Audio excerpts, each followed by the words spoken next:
We're here with Brian Winter, the editor-in-chief of America's Quarterly.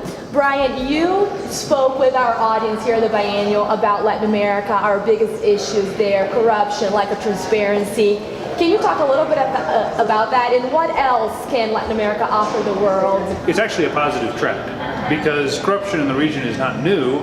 It's just that people getting caught is. It's part of a bigger story, a bigger narrative in Latin America that's also positive. I mean, it's a region that's come a long way in the last 30 years. It's overwhelmingly democratic. Middle classes are much bigger than they used to be. And it's also, it's become progressively more integrated with the United States as well. The hemisphere as a whole is much more integrated than it used to be.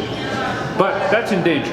And I think there's a real role for events like this to make sure that that integration does not get rolled backwards. Because the reason that there's been so much progress over the last 30 years is because civil society, elected leaders, the private sector, who are all sort of pushing towards that. It's not like the Americas were sprinkled with magic fairy dust and that's why things got better. No, it's because there were people out there doing the work, pushing these issues, and I think that work has to continue.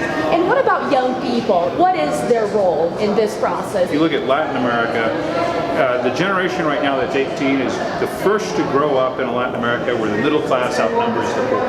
And so they want different things. They want good governance. This is why corruption is such a big issue right now, is because people they won't tolerate the old way of doing things. They're paying taxes. They want to make sure that money actually gets spent on hospitals and bridges instead of just lining some politicians' pockets. And so, the question is, can you mobilize that generation as a force of good? Can you have them participate in civil society? Can you have them be good citizens? And it's not necessarily yes. I mean, if they don't get mobilized for good, then they get, you start preying on tribalism and sort of people's worst instincts, and that can push things in the wrong direction. So I think there's a real battle going on right now for the souls of young people, and absolutely, events like this can help with that. Awesome. So lots of opportunities for us to move forward.